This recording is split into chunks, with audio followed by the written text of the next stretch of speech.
Assalamualaikum warahmatullahi wabarakatuh. Halo guys, saya adalah host Gen Miranda TV yang akan membahas tentang keberadaan Timor Leste, yang akan membahas tentang pemimpin-pemimpin Timor Leste. Dulu mereka berjuang ingin memerdekakan Timor Leste, tetapi kini mereka mengkhianatinya. Sanana Gusmao, Ramos Horta, Mario Alkatiri, dan kroninya mereka mengkhianati Timor Leste dengan mencuri kekayaan Timor Leste hingga kabur ke luar negeri.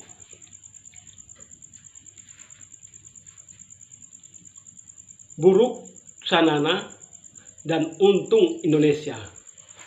Curhat warganet Timor Leste 1 tahun yang lalu,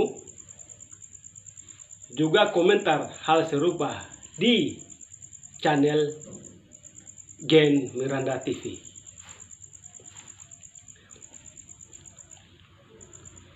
Tiba-tiba video di atas muncul di beranda, tertarik untuk membacanya, dan ini berbeda dari yang umum. Ada yang jarang loh, ada warga Timor Leste yang terlihat cinta negaranya, tapi berani bilang ada yang tak beres di dalam negaranya. Untuk yang jarang inilah maka tulisan komentar di sebuah video dimuat di channel Gen Miranda TV. Awalnya akan dibuat seperti posting sebelumnya yang dari sumber aslinya, tapi oleh karena begitu banyak kalimat yang dituliskan, maka pilihan untuk memindahkan dalam bentuk tulisan copy paste menjadi pilihan. Soal judul di atas adalah murni yang keluar setelah membacanya. Curhatan ini memang berisi tentang seperti judul di atas.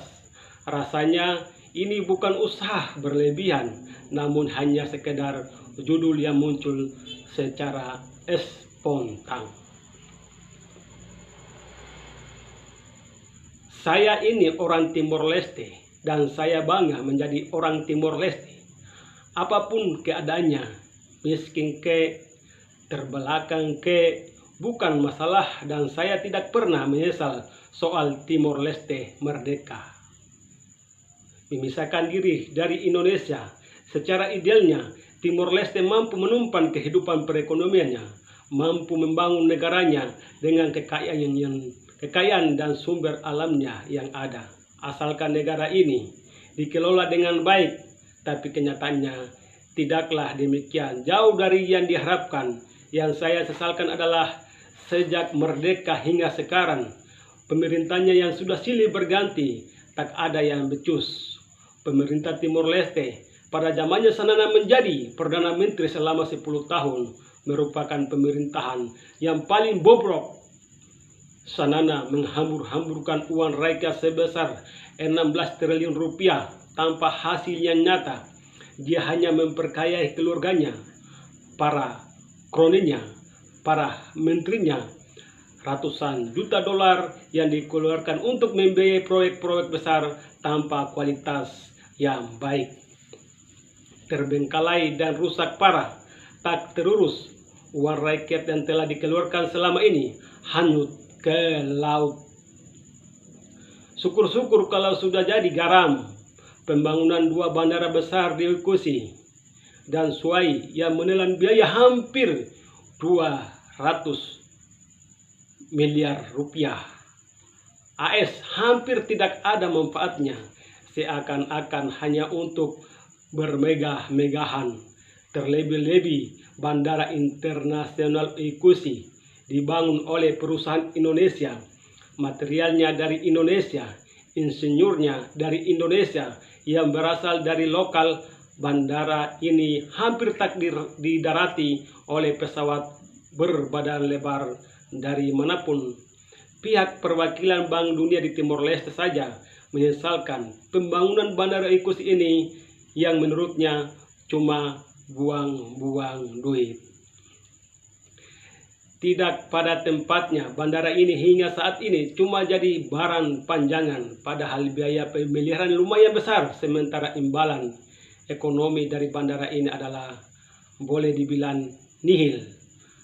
Padahal uang ini bisa dimanfaatkan untuk membangun hal-hal lain yang lebih bermanfaat bagi rakyat. Banyak air bersih misalnya.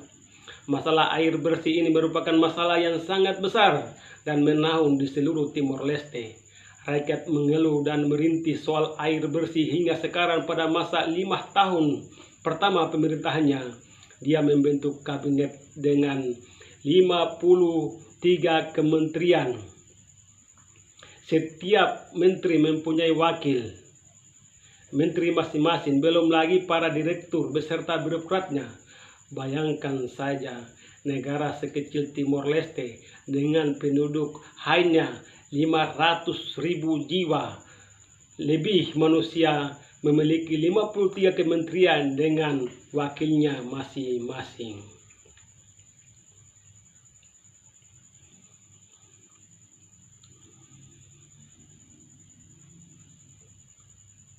Selama berkuasa dalam banyak hal dienak perutkan, saja melakukan intervensi terhadap keputusan pengadilan, bahkan melawan keputusan pengadilan. Misalkan saja dalam soal tindak korupsi, mantan Menteri Keuangan Emilia Perez yang telah kabur ke luar negeri, pengadilan telah menyita paspornya Emilia, namun atas perintah dan intimidasi Sanana, paspor Emilia harus dikembalikan ke pemiliknya, sehingga membuka jalan bagi kaburnya Emilia ke luar negeri hingga sekarang. Sanana menggunakan alasan bahwa Emilia harus mengikuti pertemuan G7 di Washington.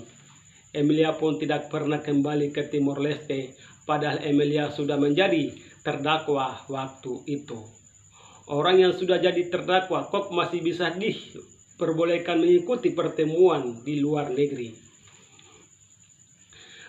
Melindungi para koruptor seperti Francisco Kalbuadi Lai atau yang biasa dikenal Siku Kalbuadi Lai, mantan Menteri Pariwisata Timor Leste yang sekarang ini sudah kabur ke Australia dan bersembunyi di sana. Dia adalah juga mantan ketua PSSI-nya Timor Leste. Banyak dana dari FIFA yang dijaranya sewaktu dia menjabat sebagai Menteri Pariwisata, jutaan dolar yang dijaranya. Dia juga adalah anak angkatnya mantan Jenderal Indonesia yang dulu bertugas di Timor Leste, yaitu Jenderal Dading Kalbuadi. Menurut kabar dari Australia, Franciscus atau Siku Kalbuadi Lai ini, yang juga mempunyai nama panggilan Siku Kalbuadi, sangat doyan berjudi. Dia sering kepergok berjudi di kasino Melbourne dan Sydney, Macau, Singapura, dan lain-lain. Yang anehnya, orang ini adalah gay. Artinya Siku Kalbuadi Lai adalah seorang gay alias suka sesama jenis.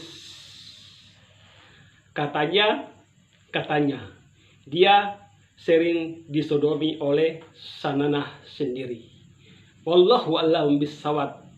Tapi kalau Anda ingin komenlah di bawah Gen Miranda TV, karena ini adalah data yang saya miliki langsung dari Kementerian Timor Leste yang mengikuti channel Gen Miranda TV.